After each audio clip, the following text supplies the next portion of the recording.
দেশের সব জেলা ও কিছু উপজেলায় বাংলাদেশ শিশু একাডেমির নিজস্ব ভবন থাকলেও রয়েছে দক্ষ জনবলের অভাব। এদিকে বেহাল দশা ৯০-এর দশকে নির্মিত শেখ রাসেল শিশু জাদুঘরের দীর্ঘদিন ধরেই ঢিমে তালে চলছে সংস্কার কাজ। ১৯৭৬ সালে প্রতিষ্ঠিত হয় বাংলাদেশ শিশু একাডেমি। শিশুদের সৃজনশীলতার বিকাশে অঙ্কন, সঙ্গীত, নৃত্য সহ ১০টিরও বেশি বিষয় রয়েছে প্রশিক্ষণের ব্যবস্থা। দেশের সবগুলো জেলা ও ৬টি উপজেলায় রয়েছে শিশু একাডেমির নিজস্ব ভবন। আর রাজধানীতে প্রতিষ্ঠানটির কাজের পরিধি বেড়ে যাওয়ায় দ্রুত কার্যকর করা হচ্ছে ২টি প্রশিক্ষণ কেন্দ্র। দক্ষ জনবলের অভাবের মধ্যেই বাড়ানো হয়েছে প্রশিক্ষণের বিষয়।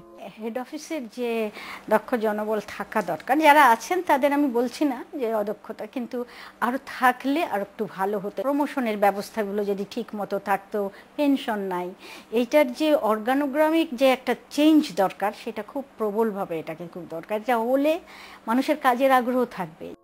দেশের ইতিহাস ও ঐতিহ্য সম্পর্কে শিশুদের সচেতন করার উদ্দেশ্যে ১৯৯১ সালে নির্মাণ করা হয় শেখ রাসেল শিশু জাদুঘর।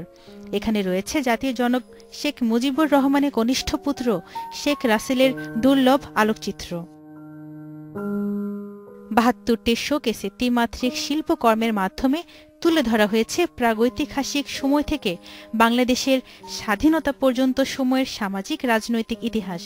জাদুঘরের ভেতরে থাকা বেশিরভাগ শিল্পকর্মের বেহাল দশা, তবে চলছে সংস্কারের কাজ।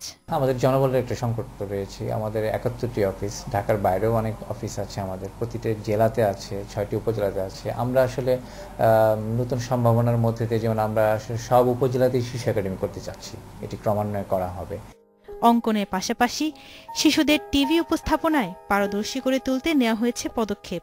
এছাড়া বিভিন্ন ধরনের শিল্পকর্ম তৈরির প্রশিক্ষণ শুরু হয়েছে সম্প্রতি।